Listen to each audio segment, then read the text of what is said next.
La vision cosmique de Samael dévoilée. Et si toute notre réalité, tout ce qu'on vit au quotidien, n'était en fait qu'un rêve? C'est une question assez vertigineuse, et pourtant c'est le point de départ de Samael Aounouor dans son livre de 1969, Mon retour au Tibet. On va explorer ensemble cette cosmologie ésotérique vraiment fascinante. Dès le début, le ton est donné. Cette phrase, c'est pas juste une jolie métaphore, c'est vraiment la clé de voûte de toute sa pensée. Notre existence est une illusion, un songe, et le seul but valable, c'est de se réveiller. Pour bien comprendre sa vision, on va suivre un parcours en 5 temps. On va commencer par son diagnostic un peu choc sur l'état de l'humanité, puis on plongera dans ce qu'il considère être la vraie nature de la réalité, pour finir par le chemin qu'il propose pour s'en sortir. Alors, quel est ce fameux diagnostic? Eh bien, pour Samael Aounouor, c'est simple. L'humanité tout entière dort. On vit dans ce que les sages d'Orient appellent Maya, c'est-à-dire un grand voile d'illusion qui nous cache la réalité. Et c'est assez parlant. Le grand guerrier, l'amoureux passionné, l'intellectuel, d'après l'auteur, ce ne sont que des rôles qu'on joue dans une sorte de pièce de théâtre géante, un grand rêve collectif, mais sans jamais être vraiment conscient. Et ça va même plus loin. Il raconte une anecdote personnelle assez déroutante. Il dit avoir rencontré un maître spirituel qui se comportait comme un somnambule, presque un automate. Pourquoi? Parce que sa conscience était bien éveillée, mais sur d'autres plans de réalité. Son corps physique, lui, ici sur Terre, était, endormi. C'est une idée qui donne à réfléchir quand même. D'accord. Donc, si notre monde n'est qu'un rêve, alors c'est quoi la vraie réalité selon lui? Wiener nous parle de quelque chose qui est au-delà de tout ce qu'on connaît, l'espace abstrait absolu. Il faut imaginer une sorte de source primordiale, silencieuse, sans dimension, d'où absolument tout émerge, la matière comme l'esprit. Et tout comme l'univers naît de cet espace, il doit y retourner. C'est un cycle. À la fin d'un grand jour cosmique, toute la création se résorbe.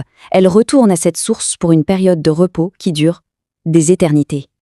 Et là, il faut s'accrocher, parce que les échelles de temps sont vertigineuses. On parle de cycles de plus de 31 000 milliards d'années. C'est un chiffre qui défie complètement l'entendement. Ça dépasse tout ce qu'on peut concevoir. Et face à une réalité d'une telle ampleur, Samael Aounouor est très clair. Notre science moderne, avec ses limites, ne peut pas la comprendre. En restant bloquée dans ces 3 dimensions, elle passe complètement à côté de l'essentiel. Ce tableau, c'est le résumé parfait de sa critique. D'un côté, on a nos fusées, qu'il juge absurdes et dépassées, et de l'autre, il imagine une science gnostique, une science qui maîtriserait la 4e dimension, le temps, pour voyager bien plus vite que la lumière. Pour lui, l'avenir, ce n'est pas la force brute des moteurs et des carburants, c'est la maîtrise subtile de l'énergie solaire et des dimensions supérieures de l'espace. L'idée est simple, là où la lumière peut aller, l'être humain le peut aussi. Il prend l'exemple de projets scientifiques visant à modifier l'orbite de la Terre. Pour lui, c'est le comble de l'arrogance. C'est ignorer complètement ce qu'il appelle les Foats, des sortes d'intelligences cosmiques qui garantissent l'harmonie des planètes. Bon, alors comment est-ce qu'on fait pour se réveiller de ce grand rêve? Wingeor propose un chemin radical qu'il appelle la mort initiatique. C'est un parcours d'épreuves dont le but final est l'annihilation totale de l'ego. Il décrit sa propre initiation comme un passage symbolique à travers les 4 éléments. Il a fallu traverser le feu, affronter le vide du précipice, survivre au danger de l'eau et résister à l'écrasement de la terre. Mais le vrai combat, il n'est pas extérieur. L'adversaire, c'est ce démon intérieur, l'ego, que Weor nomme Apopi. Apopi, c'est la somme de tous nos désirs, de toutes nos peurs, de tous nos moi contradictoires. Évidemment, il ne s'agit pas de mourir physiquement. C'est une mort philosophique, la dissolution complète de cet ego. Parce que c'est seulement en détruisant Apopi que le véritable soi, l'esprit, peut enfin émerger. Et cette lutte très personnelle entre la mort de l'ego et la renaissance de l'esprit, elle trouve un écho à l'échelle de l'univers tout entier. Pour Wenshaw, l'univers ne suit pas les lois de l'évolution de Darwin, mais des cycles beaucoup, beaucoup plus grands. Alors ici, il faut mettre de côté ce qu'on sait de Darwin. Wheeler, lui, ne voit pas une ligne d'évolution, mais plutôt une roue, un grand cycle cosmique.